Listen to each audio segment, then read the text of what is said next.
Before we even start the video, 5 seconds of silence for Dom Reyes. I gave him an extra second. That was about how long he lasted in this fight. Whatever. It was pathetic. It was sad. We'll get into that at the end of this card, but everybody's here to hear the card breakdown for UFC Perth. Overall, prelims sucked for this. Main card was fun. 6 out of 10 card. Nothing really super exciting. Like outside of the main card, the prelims had a couple of interesting things, but it was pretty boring. And your boy didn't do well. I think I got 6 out of 12 fights correct on this card. Just picking winners, and that was bad for me. The prelims really fucked me. But whatever. Let's get into this card. Starting with Lookboonmee versus Thainara. And I really regret this because at the time, I was kind of looking at Loma and I was like, I think she was 14th coming into this in the strawweight rankings. And I was like, well, you know, Muay Thai base, you know, I always fall in love with these fucking strikers. And I should have just leaned on Thainara. Her wrestling in this was great. Her grappling was amazing. I remember Loma, she was trying to land kicks early that were kind of nice. You could tell that they had some fucking force behind them. But she couldn't really get anything going. I thought Thainara actually threw some nice strikes also. And Loma did nice work in the clinch early with the knees. But it really didn't take too long for Thainara to just impose her will. She out-physicaled. She showed her physicality on Loma really from the start. You know, got her to the ground, got her in half guard, got her with elbows. I think she almost finished her in the fucking first round. Then she had a couple of really nice creative takedowns. I think she had 5 takedowns, so she's doing these nice trip takedowns up against the wall. The fence. She landed 12-6 elbows in the full mount, I think, at the end of the first round. And she really just did landing elbows throughout this fight. Also, by the time the second round came around, she again was using those trip takedowns against the fence. A lot of control time in that second round. And then at the end of that second round, I think they had a nice little scrap where they had a nice exchange of punches. And again, really, round 3 was more the same. Had her up against the fence, was doing those creative takedowns. I think she had one where she had her on the back and then kind of flipped her, was pretty cool. 5 for 11 on takedowns is pretty impressive. She should definitely be ranked. It was a good win for her over Loma, who I think is decent, but Thainara, I think she could be a problem, man. And I also said, and fucking, I jinxed myself so badly.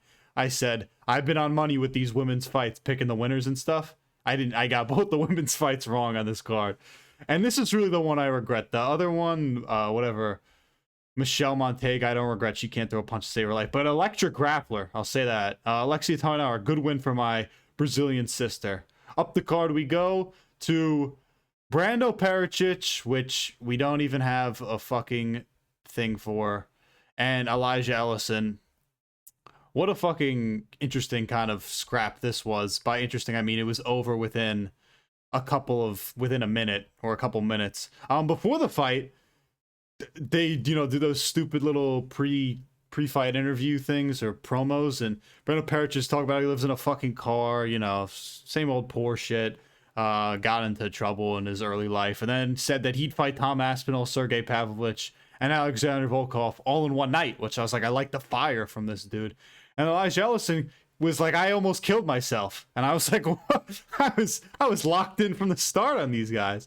And it was literally over before it fucking started. I mean, Brando Pericic, the first thing I noticed, this dude is massive. I don't know how tall he is. I think he's 6'3 or 6'4, but he moved really well, like looked like a good athlete. And he just fucking threw some really hard kicks that you could tell had some power behind it. You know, Ellison's kind of doing the classic shit heavyweight thing where they throw wild overhands and hope one of them lands. They didn't. Brando Pericic, he lands the nasty overhand right, landed heavy shots on the fence and fucking put him out cold. Or actually, initially he gets him on the fence, landing those overhands. Ellison kind of saves himself by driving Brando Pericic into the fence with kind of like a takedown sort of, but he couldn't get him to the ground. And then he pulled guard like an idiot and got destroyed on the fucking ground, a la Paul Craig-esque, kind of what Ellison did there. Just pulling Craig and died. It was insane. Brando Pericic, he looks like a real athlete, and I'm excited. I'm locked in on this dude. He looked really good, and then he came out at the end of the fight and said he took out a $100,000 loan to get here, And he probably, I think he got fight of the night bonus, or not fight of the night, like performance of the night bonus for this. And, you know, he got an extra 50 grand. So you're working your way back on the loan, Brando. I don't know who your financial advisor is, but they don't know shit. Maybe you shouldn't have gone to fucking Australia. But good win. I'm locked in on this guy. He's one of my dudes in the heavyweight now. Now we move on to the next fighter. Maybe I am sexist because I can't pick these women's fights. Michelle Montague versus Luana Carolina. Listen, I was right. Michelle can't throw a punch to save her life. It was painful. Luana Carolina, you could tell, definitely had the advantage on the feet. But Michelle Montague, dominant grappling from her. I mean, she looked good. She was smiling a lot, even when she got punched in the face a bunch. She was bleeding pretty bad, too. Like, she had a nice cut on her forehead. But, listen, this was just nice takedowns by Michelle Montague. Creative ones lifting Luana Carolina up and just throwing her. The thing that cut Michelle Montague open was elbows early in that first round. But, Carolina almost kind of had like this weird armbar on Michelle Montague early in the first round. I know this was like a 30-25 or whatever the 30-26, whatever the fucking final scorecard said for this. But like Luana Carolina, I thought showed like competent levels of striking. It was just it was just a massive, you know, point differential, mainly because Michelle Montague, anytime went to the ground, it was like, wow, you see kind of why she's in the UFC. But she just bullied her really this whole fight on the ground. She was dominant. Slammed her a couple more times, but and she almost kind of had a rear naked choke at the end of round 3, but couldn't get it. I think that would have been like her 5th or 6th straight fucking rear naked choke win. But she says that she had no sub attempts here. Could have sworn she kind of had one, but impressive win for her. She looks like she could be a bit of a problem in the bantamweight division. Luana Carolina, you didn't really do anything. Sorry for picking you. I might have cursed you. Anyway, this fucking fight. This is really where it started the downfall. Because listen, you can get the women's fights wrong. And this is going to sound sexist, but I truly don't care. I think they're kind of a crapshoot sometimes. Because you'll be kind of told one thing, and then the other thing happens. Like, they're kind of, who the fuck knows with women's fights in MMA. But even the ones in this fight I thought were decent, and they had, like, good levels. So I got myself a point back there for being not sexist. The one thing, I honestly think my breakdown of this fight was entirely correct. Like, Josiah Musasa kept the pressure on Colby Thicknesse the whole fucking fight. And Colby Thicknesse is jumping around, not doing shit. I don't know how Alessandro Pantoja or Topuria had even a close fight with this fucking guy. He sucks. Like, this was one of the... And Josiah Musasa looked like he'd never had a fight taken to the ground in his life, because the 2 takedown attempts that actually landed for Colby Thicknesse, Josiah Musasa was probably on the ground for 3 minutes each on both of those. It was bad. But, really, when they're on the feet, Josiah Musasa was landing nice shots. And the thing is, he would hit Colby Thicknesse with something. It didn't even look that powerful. And I swear Colby looked wobbled every fucking time he got hit. But, he somehow survived. Musasa really was in bad danger in that first round. Colby Thicknesse throwing these whack-ass, weird, weak punches when he's on mount. And then he also had a bulldog choke that somehow Josiah Musasa got out of. Thicknesse was bleeding bad from those because he gets hit so easily. Just Colby Thicknesse was so bad on the feet. That's honestly why some people were calling this a robbery. It was because Josiah Musasa just absolutely schooled him on the feet. And also had nice, mean leg kicks. I think his left shin was split open. He was definitely bleeding from his leg. When you're 2 for 14 on takedowns, like, do you really deserve to win? And I get it, those 2 takedowns, he really had him on the fucking ground and dominated him. But he legitimately couldn't do anything. And Josiah Musasa got hit in the fucking balls. And I applaud guys when they do this. If you get hit in the balls and you get a good shot, because he got a clean shot to the bottom of the nuts, take all the time you want. He took like 4 minutes. He's trying to piss. Ref won't let him piss. Says piss after the fight. I'm like, come on. So pissgate, in my opinion. Josiah Musasa should have won this fight. But I really didn't think it was actually that much of a robbery. He legitimately didn't look like he knew what to do when he got taken into the ground. Like when a takedown actually landed, his takedown defense was overall solid. But as soon as it got to the ground, he couldn't do shit. So whatever. Colby Thicknesse, you suck though. Like, you'll never do anything in the UFC. Josiah Musasa, you're at least athletic. That's what I'll say about you. Neither one of you will do anything in bantamweight. Anyway, on to Jamie fucking Mullarkey, mate, and Rolando Bedoya. Jamie Mullarkey was kind of beating the brakes off him early. Had some nice takedowns, was threatening submissions. I know it doesn't say he had any submission, but I think he was trying to. He had his back for really a lot of that first round and controlled him for like 3 minutes, but Bedoya kind of was fighting the hands. He wasn't letting him get the rear naked in. Round 2, there was like a nice counter from Jamie Mullarkey like 2 minutes in, and he had a nice combo, and he was landing big at one point. I thought he had a chance at a finish, and he had better striking, and then really didn't get him to the ground, and Bedoya, his takedown defense like just improved as the fight went on. And once the third round came, I was legitimately worried for Jamie fucking Mullarkey. His strikes just look so much slower, and it was one of those classic where a guy loses the first 2 rounds and you're like, he's gonna finish the other guy bad here, because he was moving so slow and he wasn't getting to the ground, and Bedoya was getting nice jabs on him. He looked a lot fresh. He was stuffing all his takedowns, and the only thing Jamie Mullarkey kind of had working for him in that third round was he was kind of getting his jab off, but that was really fucking it. He somehow survives. I don't know how Bedoya couldn't get a shot at him, won by decision. I actually picked this one for a decision. So good win for Jamie Mullarkey. He did his shit, survived. A lot of people were saying how chinny he was. He held up in this fight. So good for Jamie Mullarkey. On to the next fight. Cam Rowston versus Andre Petroski. This was another fucking disappointing one. Cam Rowston, who just off the Contender Series. Andre Petroski, a veteran. He's been in the UFC for a couple years. What a shit performance from Andre Petroski. He was kind of staying at range, throwing these dumb kicks. And that was really the only nice thing I could say about Andre Petroski. Eventually, he just, there's a little combo from Cam Rowston, and then I look up, and he gets flicked with something, Andre Petroski, and he just drops like a sack of fucking bricks. But then he kind of is fighting a little bit on the ground, trying to hold on and get his arms around Cam Rowston as they're on the ground. And then he just gets fucking finished, and it's over. I suck. And at this point, I was just kind of coming to the realization none of these Australian guys or New Zealand guys, Oceania guys, they're fucking losing tonight. Except for Jake Matthews, which we'll get to him in a minute.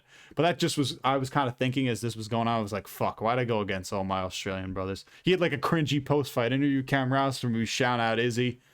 But, look good. I'll give him that. I would like Andre Petroski, maybe to shoot a takedown, considering you're kind of known for wrestling. But, yeah, you suck. I'll never pick you again. On to the feature fight in the prelims. Light heavyweight between Navajo Stirling and Rodolfo Bellato. Everybody knows how I hate Rodolfo Bellato. I went off on a rant because he fucking robbed Paul Craig because he's a great actor. Whatever, he's a scumbag. The first round kind of went how I thought it was. Rodolfo Bellato, he comes out with pressure. There was a lot of control time on the fence early for these guys, but Stirling did a nice job mixing up the bodywork, not just in this round, but in all the rounds. Bellato also thought had some nice meaty hooks in there in that first round too.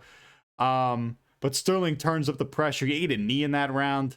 And then these guys were just throwing in round 1. I was like, wow, this is a banger. Then in round 2 comes, there's some nice head kicks from Navajo Stirling. He was beating him up with the combos, mixing up the strikes. He did a great job with the body work in this fight. I love when especially light heavy, especially the bigger weight class, because some of these dudes are just not really that skilled. But I love when the bigger guys are mixing up their variety in the strikes, going for the head, going for the body. I like that. He had a nice takedown on the fence. And then Bellato, I think, kind of had this weaker takedown towards the end of round 2. Round 3, again, kind of more of the trading shots. Bellato, I thought, overall, even though he did lose this fight, I thought he looked cleaner. The Paul Craig fight was kind of ugly up until, the fucking acting job. Like, he really didn't look that good in it. But, yeah, he got another takedown on Navajo Stirling and then tried taking the back of him. Didn't really work. The third round was kind of boring. I was like, Stirling's up 2-0. He doesn't really need to do anything. Then he called out Ebo Aslam, which I don't really like. Ebo Aslam is on like the same level, if not worse, than Rodolfo Bellato, or maybe slightly better. Like, it's not that much of a change. And I also thought that Rodolfo Bellato was throwing a lot of spinning elbow bullshit in this fight, which I thought was kind of funny. I was like, what are we doing here? He threw those a couple times. Average Rodolfo Bellato, dumb bullshit. But I think there's something here with Navajo Stirling. I don't really know what it is. This fight, he did good in it. I thought he definitely looked better than Rodolfo Bellato. It isn't fully put together yet, but there's definitely something with him. He's a guy, undefeated also. I think this moves him to 8-0. I'm interested to see where this guy's career goes, because he has something there. I don't know what it is, but I think he's definitely going to be ranked one day. So a good fight from him. Was impressed with him. Moving on to the main card.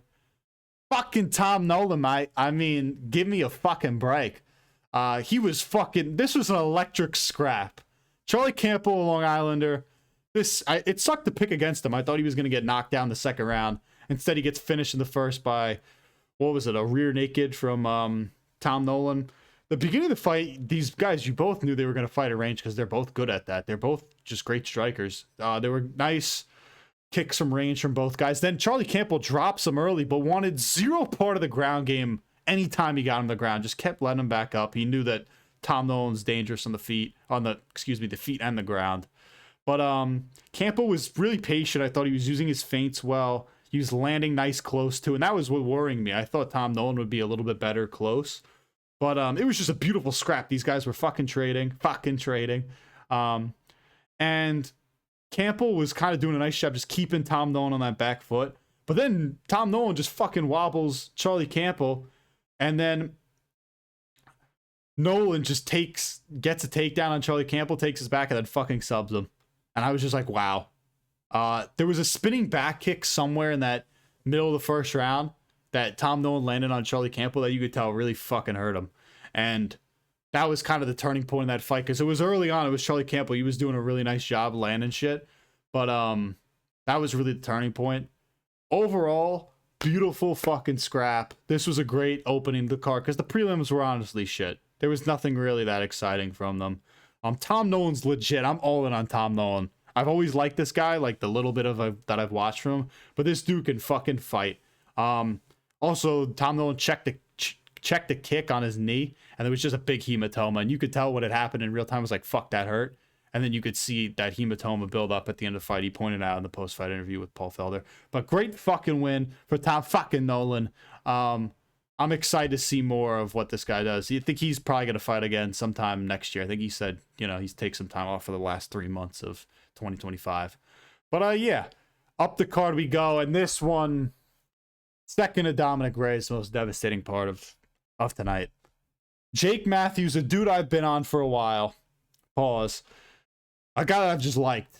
I love Jake Matthews. He's been in the UFC for 10 years, which is nuts. It doesn't feel like he's been in the UFC. He came in here when he was 20. When the fight started, I almost forgot how tall Neil Magny is. I mean, he's 6'3", and he's got really long arms. But I thought Jake did a nice job getting inside, landing shots on Neil Magny. But the one thing that kind of perplexed me, confused me about round one was Neil Magny, I thought, was kind of outboxing Jake Matthews. Was landing his jab consistently, especially in that first round. And he was getting through to Jake Matthews pretty nicely. But I still thought Jake took round one. Neil was still throwing some combos, but Jake got a guillotine attempt on Neil that wasn't really in deep enough. But then he got into full mount, or got in a mount. And then the ref comes, it looks like Neil Magny was out. The ref comes in with a second, he says he's out, but then Neil Magny wasn't out. Listen, I thought it was a bet, it was a bad call in terms of was Neil Magny out? Who the fuck knows? A lot of people were angry about this. I was slightly angry about it because I had Jake Matthews winning. I want to look, smarter, but I wanted to see more of this fight. I like Neil Magny, but fight was still on. It was so weird. And ref definitely said he was out. We heard that. Go fucking play the tape back. Probably should have been stopped. But anyway, on to round two. Again, Neil Magny was just working that jab. Stiff jab. He hit one or Jake Matthews had a stiff jab against Neil Magny that knocked him back against the cage. And he had the back of him. Couldn't get his hooks in to lock in a choke. Then he had this was Brazilian Jiu-Jitsu at its finest. He took him out with a triangle choke. It was beautiful. I know that might not, sorry to any BJJ tryhards if I just kind of butchered, the fucking terminology there, but he took him out with the triangle choke, had it in there, started dropping elbows, and I was like, this is it for Neil Magny. And somehow got out of it, but Matthews still had top position, and it was a lot of control time. So 2-0, Jake Matthews. He probably 10-9 both. And in round three, Neil Magny comes out a lot more aggressive. He knew he needed a finish. And then Jake Matthews jumps another silly guillotine. I mean, you're up 2-0. I don't really even know why you're doing shit like that. It wasn't in tight enough. Then they get back up. Neil Magny lands a nice shot up the middle, lands a nice knee, tries to get a sub. Then he's kind of in full mount, loses position, which I was like, oh, Jake Matthews, nice job. And then somehow I just look up and he fucking tapped. Like, Neil Magny gets a nice Darce choke in. And I'm like, what the fuck? Because the ref was kind of like blocking the camera angle. So I was like, oh, he'll get out of it. Neil the cockroach Magny, you can't fucking kill this guy. He's the ultimate gatekeeper. When he dies, I want to see Neil, the ultimate gatekeeper, Magny. Because if you're good, you beat this guy. If you're not, you don't. Like Mike Mallet, he fucking lost to this guy. Just nuts. And I kind of got pissed because Jake Matthews would kind of, throughout this fight would kind of cut off an angle to Neil Magny on the cage. And I just feel like he wasn't doing enough, wasn't throwing enough shots. Or really any kicks. He threw no low leg kicks in this fight to Neil Magny's skinny old legs and just didn't disrupt them whatsoever. And that pissed me off. So, yeah, Jake Matthews just not great. And it sucks because I'm a Jake Matthews guy. And now, maybe he's just forever going to be a guy who's just always on the outside looking in of, being ranked. I think this is like his third fight win streak. You know what I mean?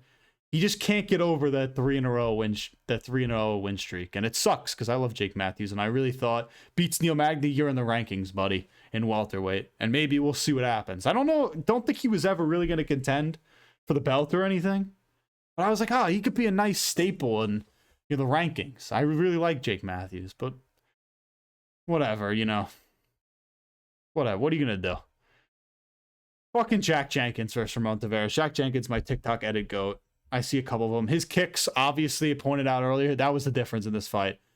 He had nice striking early, was mixing up variety of kicks, mostly to the body and the head. Didn't really throw a lot of one to the leg. I know, no, that's not true. He threw plenty inside leg kicks that kind of knocked Ramon Taveras off balance in this fight. But he had that one early. Round one, he looked so good. Round one, he had a really nice head kick that wobbled Ramon Taveras. And he was patient. He didn't try and immediately go for the finish. But Taveras was just eating shots. And then Jenkins got hit in the fucking balls in the first round. Again, he kind of carried that over in round two where he still looked good. Ramon Taveras looked better, I thought. But inside leg kicks were big for Jack Jenkins in that second round. Then there was kind of a knee to the balls I wrote down, which I don't really remember. But the one thing that Ramon Taveras did have working for him, which worried me slightly for Jack Jenkins, was his overhand lefts. And his left hand was landing a bit. Like he didn't really rock Jack Jenkins at all, but that was the only thing that really worried me. And Jack Jenkins still was landing in round two. He had nice combos, and then he had a nice crafty takedown in round two also. And I had it up 2-0 at this point. I was like, don't get finished. In round three, he kind of just did that. There was like a takedown at the beginning where there was a trip takedown, I think that for Jack Jenkins. Again, a lot of control time. Then there was another, they got back up to their feet quickly, and then he had another trip takedown against the fence.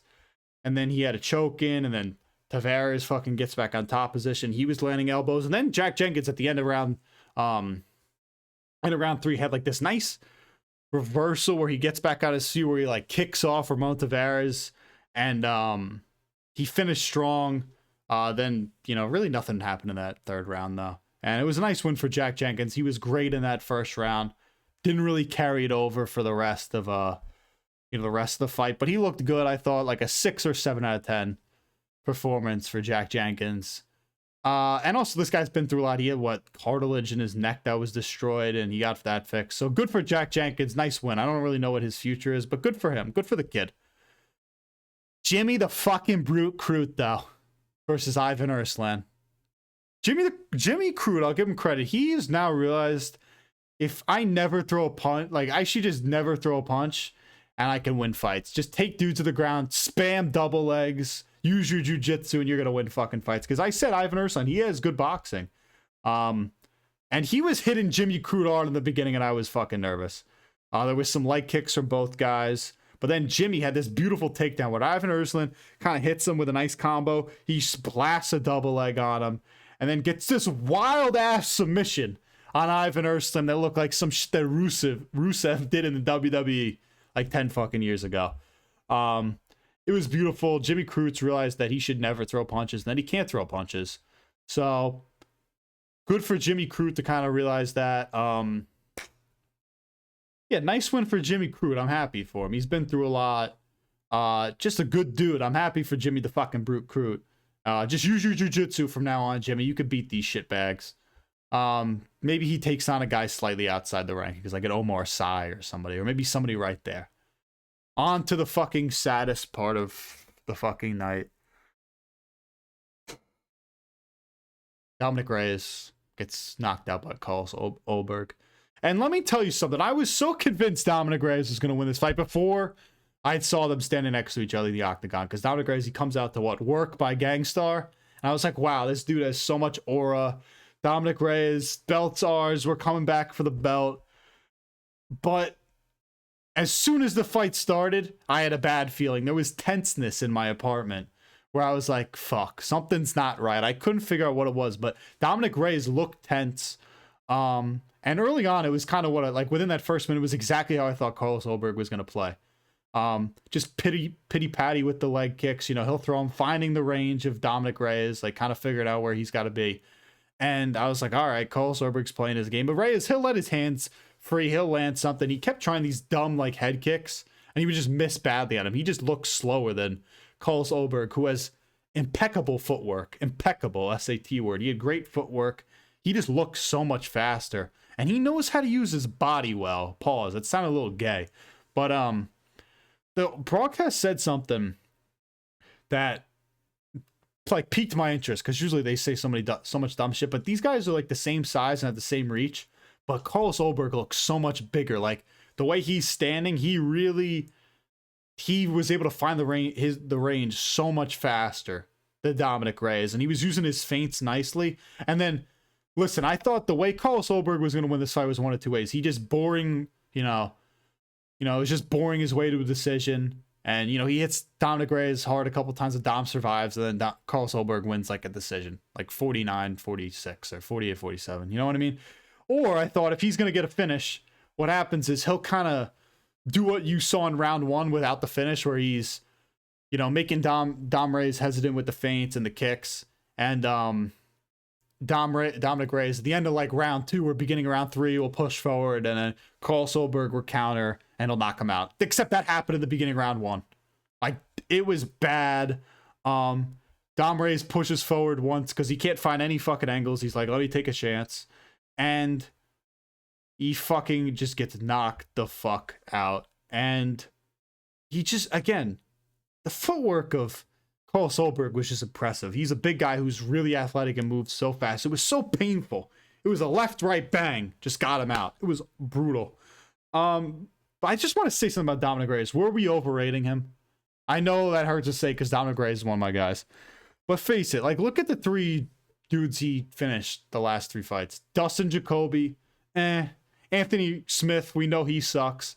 And then fucking Nikita Krylov, who is decent, but now that he's lost again, who did he lose to? The Guskov or whoever it was? Like, he's done now. His chin's gone. And so is Dominick Reyes' chin. I honestly would retire if I'm Dominick Reyes. Like, what else do you have to prove? We all know you beat John Jones. You're a champ in my eyes, Dominick Reyes. We don't live in a Disney movie. I think I got too wrapped up in shit. Maybe this is going to be a Disney movie.